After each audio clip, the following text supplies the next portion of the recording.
Assalamualaikum warahmatullahi wabarakatuh. Alhamdulillahirabbil alamin. Assalatu wassalamu ala asrafil anbiya'i wal mursalin wa ala alihi wa ashabihi rasulillahi ajma'in, amma ba'du. Saya Nurfika Oktaviani, izin kepada dosen pengampu untuk menjelaskan tentang faktor-faktor pembentukan tanah, proses pembentukan tanah, dan perkembangan tanah. Baiklah, yang pertama yaitu faktor-faktor pembentukan tanah. Adapun pembentukan tanah dipengaruhi oleh 5 faktor yang bekerja sama dalam berbagai proses, baik reaksi fisik atau disintegrasi maupun kimia atau dekomposisi. Faktor-faktor pembentukan tanah ini meliputi bahan induk, iklim, organisme, topografi, dan waktu. Yang pertama, kita akan menjelaskan tentang faktor dari bahan induk. Faktor dari bahan induk ini terdiri dari batuan beku, di mana batuan beku ini atau batuan vulkanik terbentuk oleh magma yang berasal dari letusan Gunung Merapi. Batuan beku atau batuan vulkanik terdiri dari mineral yang tinggi dan banyak mengandung unsur hara tanaman. Di Indonesia, batuan vulkanik memegang peranan yang lebih penting. Hal ini disebabkan karena Gunung Merapi tersebar di mana-mana, dan karena letusan Gunung Merapi yang menghasilkan batuan vulkanik yang menyebabkan kesuburan tanah. Yang kedua, ada batuan asam. Batuan asam biasanya berwarna lebih muda daripada batuan basis.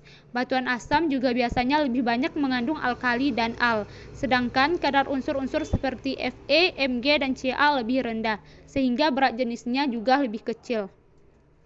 Oke, selanjutnya ada batuan endapan. Batuan endapan terjadi karena proses pengendapan bahan yang diangkut oleh air atau udara dalam waktu yang lama. Ciri untuk membedakan batuan endapan dan batuan lainnya yaitu batuan endapan biasanya berlapis, yang mengandung jasad atau fosil atau bekas-bekasnya, dan adanya keseragaman yang nyata dari bagian-bagian berbentuk bulat yang menyusun. Adanya lapisan dalam batuan ini disebabkan karena timbunan lapisan pengendapan yang masing-masing berbeda bahan, tekstur, warna, dan tebalnya. Kemudian ada batuan malihan. Batuan malihan ini terbentuk dari batuan beku atau batuan endapan, atau juga dapat terbentuk dari batuan malihan lainnya yang mengalami proses perubahan susunan dan bentuknya yang diakibatkan oleh pengaruh panas yang diakibatkan oleh pengaruh panas, tekanan, atau gaya kimia. Batuan malihan adalah batuan yang memiliki sifat-sifat akibat telah malihnya batuan semula, baik batuan beku maupun endapan. Oke, selanjutnya ada faktor iklim. Faktor pembentukan tanah melalui iklim ini meliputi curah hujan dan suhu atau temperatur. Kemudian ada faktor organisme, di mana semua makhluk hidup, baik hidup maupun sudah mati, mempunyai pengaruh terhadap pembentukan tanah. Di antara makhluk yang paling berpengaruh adalah vegetasi, karena jumlahnya banyak dan berkedudukan cepat untuk waktu yang lama. Sedangkan hewan dan manusia berpengaruh tidak langsung melalui vegetasi. Jasad remik atau mikroorganisme dalam tanah mempunyai peranan dalam proses peruraian bahan organik menjadi unsur hara yang dapat diserap oleh akar tanaman dan pembentukan humus atau bunga tanah. Oke, selanjutnya ada faktor topografi. Topografi alam dapat mempercepat atau memperlambat bagian iklim. Pada tanah datar, kecepatan pengaliran air lebih kecil daripada tanah yang berombak. Topografi miring mempergiat berbagai proses erupsi air, sehingga membatasi kedalaman volume tanah. Sebaliknya, genangan air di daratan dan waktu lama atau sepanjang tahun berpengaruh iklim isi tidak berpengaruh begitu tampak dan perkembangan tanah.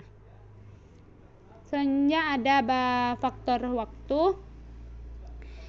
Pelapukan dan proses pembentukan tanah atau pedogenesa terjadi dalam waktu yang lama. Tahap awal terjadi pencampuran bahan organik dan perubahan kimia dan mineralogi pada bahan induk. Selanjutnya perubahan kimia, mineralogi, dan fisika tanah sehingga membentuk horizon yang jelas hingga dapat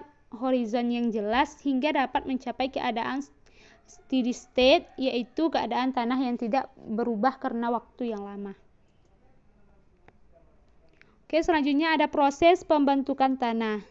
Terdapat 4 tahapan dalam proses pembentukan tanah, yaitu yang pertama pelapukan batuan, kemudian pelunakan struktur tanah, tumbuhnya tanaman perintis, dan penyuburan tanah.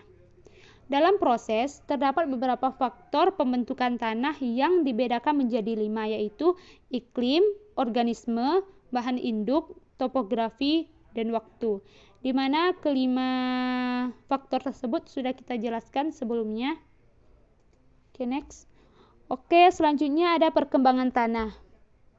Peristiwa perubahan tanah menurut waktu dikenal dalam perkembangan tanah yang dapat dibedakan atas 2, yaitu yang pertama ada horizonisasi atau perkembangan tanah azazi, yang merupakan proses pembentukan horizon tanah.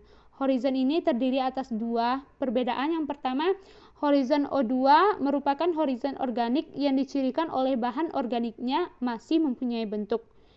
Yang kedua ada horizon O2 dicirikan oleh sisa tumbuhan dan hewan. Kemudian ada haplodisasi atau perkembangan tanah khas, yang merupakan proses pembentukan tanah. Horizon tanah dihalangi oleh pembentukan atau peristiwa khas di dalam tanah. Horizon A dapat dibedakan atas 3, yaitu horizon A1, horizon A2, dan horizon A3. Oke, sekian dari saya. Mohon maaf atas kesalahan dan kekurangannya. Wabillahi taufik wal hidayah. Assalamualaikum warahmatullahi wabarakatuh.